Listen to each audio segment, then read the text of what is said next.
Alright, so my name's Enrique, but people generally call me Henry. And I was born in Brazil, but I never lived there. So I don't really consider myself from anywhere, specifically. I've always been interested in how politics work, how I've always liked psychopaths and the psychology of people that can manipulate other people, because I always thought kind of, if you want to defeat your enemy, understand how they do it. When it comes to big companies, when it comes to politicians, when it comes to the military and things like that, when it comes to influence, they're masters at it. When I first started college at 18, I went to New York and I was doing a double major of art history and political science.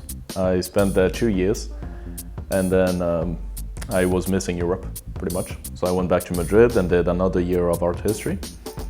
I didn't find anything of the career that I actually liked, so I decided to change to something that truly caught my attention, which was psychology. And I did it for 2 years before coming here, until for personal reasons I had to stop it.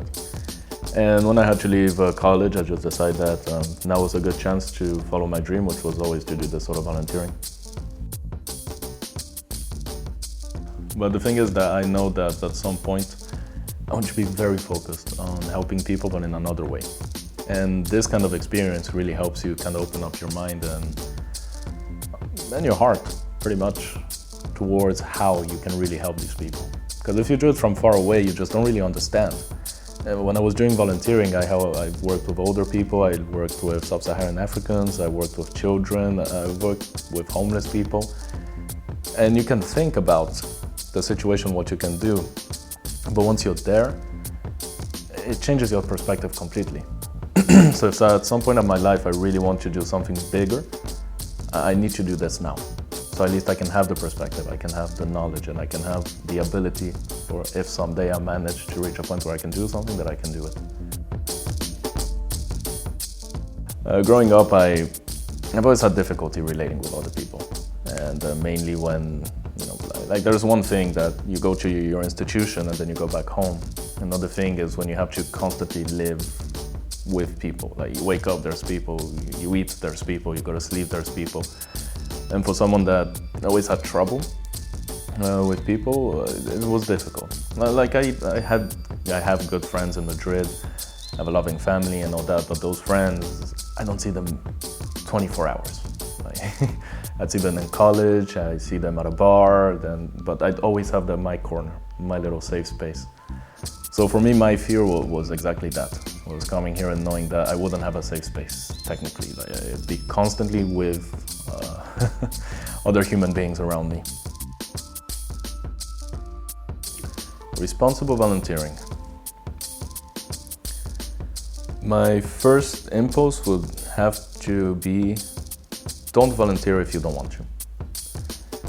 It is not bad not wanting to help other people. There is a conception of, for me, helping is not about being good or bad. It's about a natural impulse. Like growing up, during volunteering, I've had people just, when I comment about what I was doing, that would tell me, oh, you're such a good person. I've always hated that. It's not about being good. It's about being a human being. It's about responsibility. If you can, just do it. But if you don't want to do it, it's not a bad thing. But if you feel forced to do it, or you do it because you feel bad, or you do it because you believe that you're a hero and have to do whatever, then it can go astray. Like I've met volunteers that stole money from the organization that they were in. I saw volunteers that were treating horribly older people that were blind and deaf. I saw volunteerings that were just so emotional with everything that they were doing because they just believed themselves that they had to do this magnanimous thing, and when they didn't do enough, they would break down. Volunteering is about, human beings are social animals. There are people that are suffering. 90% of them, it is not their fault. If they could, they would have better lives. So volunteering is just, can you do it? Are you prepared to do it? Then just do it. So for me, being a responsible volunteer is knowing your limits and being truthful to yourself. If you don't want to volunteer, just don't do it. It's not a bad thing not being a volunteer. Being a volunteer is not a good thing either. Being a volunteer is just something else that people do. And it should be something that just calls to you and comes to you naturally. And if you have a calling but you're not sure, give it a try. You're not going to lose anything by trying.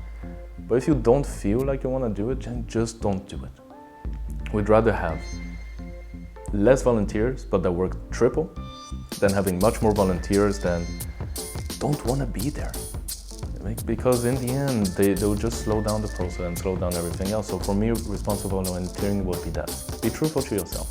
There is no right and wrong answers. Good and bad doesn't exist. Honestly, in my opinion, they don't exist. It's just acts. There are acts that affect people in a negative manner, acts that affect people in a positive manner, like negative and positive energy. Scientifically, not spiritually. I don't believe in the whole spiritual stuff. So that would be my first impulse in answering that question.